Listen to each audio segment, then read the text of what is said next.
De votre vie, vous vous rappellerez de nombreux moments. Votre premier amour, votre premier enfant. Mais s'il y a bien une chose que vous oublierez instantanément, c'est votre mort.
Bonjour, monsieur Chéol.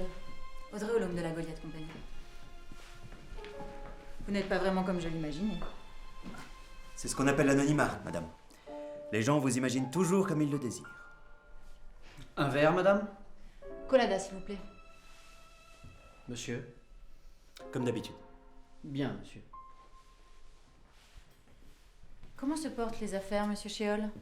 Très bien, je vous remercie.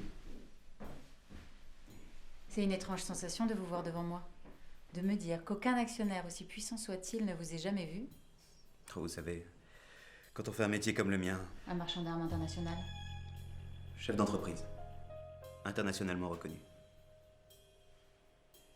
Vous savez, avec cette célébrité et ce poste important, on peut très rapidement se faire des ennemis. On peut être attaqué par de parfaits inconnus, par exemple. C'est pour cela que je ne me suis jamais montré publiquement. Ceci dit, j'ai toujours dirigé cette entreprise depuis cette maison. J'ai toute l'aide dont j'ai besoin.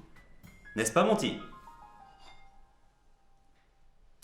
Et pour être tout à fait honnête avec vous, c'est aussi en réaction à la politique de communication de l'ancien directeur de l'entreprise. Vous parlez de votre père? Tout à fait. L'absence d'éthique politique chez mon père est une voie que je n'avais pas envie de suivre. L'argent pour l'argent ne m'intéresse pas. J'ai toujours eu très honte de son comportement. C'est quelque chose que je n'avais pas envie de reproduire.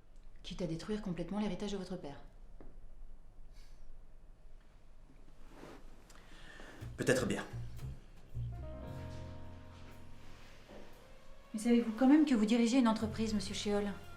Je veux dire que c'est la raison principale de ma venue aujourd'hui. Votre père avait une éthique discutable, mais au moins sa société n'était pas déficitaire. Quelle est votre politique pour, je l'espère, régler cela dans les plus brefs délais? C'est ce que doit décider le conseil d'administration dans 2 jours, il me semble. J'entends. Mais vous, monsieur Chéol, que faites-vous pour votre entreprise? On ne vous voit jamais. Vous ne prenez aucune décision, même quand vos employés en ont besoin. Concrètement, quel est votre rôle? Dirigez, madame. Je suppose que c'est important. Je suppose. Ne jouez pas à ça avec moi, monsieur Chéol. Je possède 37% des parts de votre entreprise. Je viens de faire 1 heure de trajet pour régler cette situation. Il va me falloir autre chose que des suppositions. Il ne fallait peut-être pas investir autant. Qu'est-ce que vous venez de dire? Vous vous rendez compte que sans moi, votre héritage sera à sec depuis bien longtemps. 37% de cette maison m'appartiennent, monsieur. 37% de vous m'appartiennent. Alors tâchez de ne pas manquer de respect. Votre verre, madame.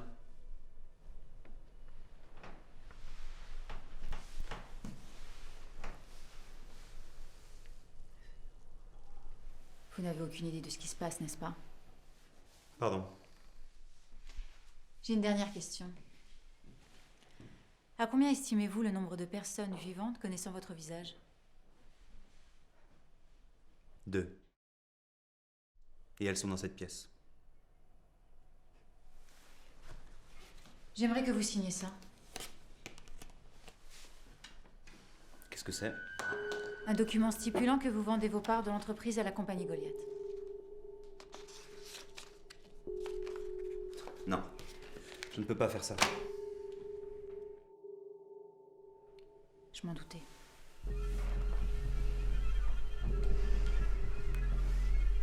Écoutez, monsieur Shéol, je tenais à ce que vous sachiez que vous ne me laissez pas le choix.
De votre vie, vous vous rappellerez de nombreux moments. Votre premier amour, votre premier enfant, mais celui dont je me rappelle le plus, c'est celui où j'ai gagné contre la mort.